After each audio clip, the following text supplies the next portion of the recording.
আগে বলবি তো আমি ভাবছি কে নাকি কতদিন আমি পূজা টুজা করিনি আর যখন আমার দান করেছে তাই দান করেছিলাম আবার কিসের পূজা করতে যাবি আরে বলিস ওই যে রাধা রানী না সূর্য পূজা করতে তাই সূর্য পূজা করতে আবার যেতে হবে সেখানে করে হতে যাবে হ্যাঁ তুই পূজা করিস আজ কি করবি জানিস বাচ্চু আজ না ওই পূজাটি আমি করবো হ্যাঁ তুই যে ঘোষের ছেলে কখনো কি সূর্য পূজা করতে পারে বলিস তোর তো তন্ত্রমন্ত্র কিছুই জানা নেই এই দেখতে পাচ্ছিস এই যে ওইটা দেখতে পাচ্ছিস এটা তো তোর আমি তোর কোনো কথা শুনবো না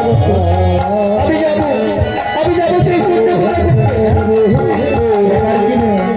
এই দেখতে প্রাচীন ব্রাহ্মণ এই দেখতে মাথায় দেখতে শেখা আছে তোর মাথায় আছে তোর মাথায় আছে তুই ঘোষের ছেলে তুই রাজার ছেলে তাই অসমের মর্ম তুই কি করে বলবি আরে এক কাজ কর তুই আমায় সাজিয়ে বলি তুই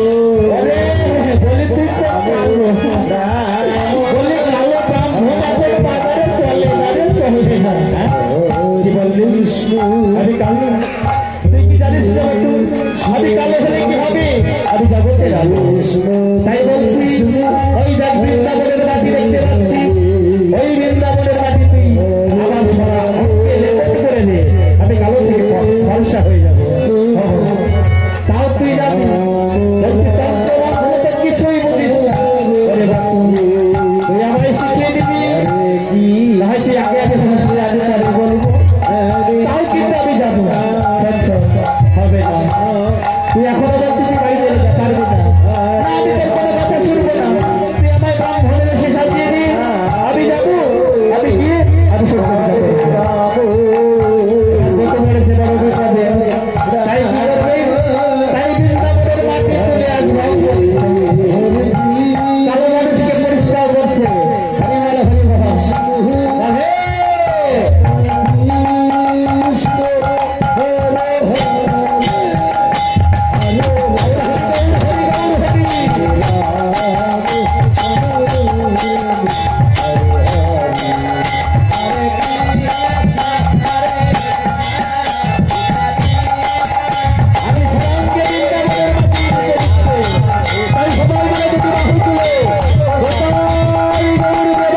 হরি বল হরি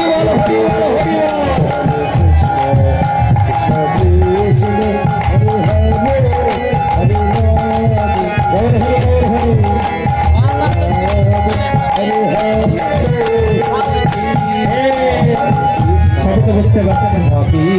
তোকে যদি সাজা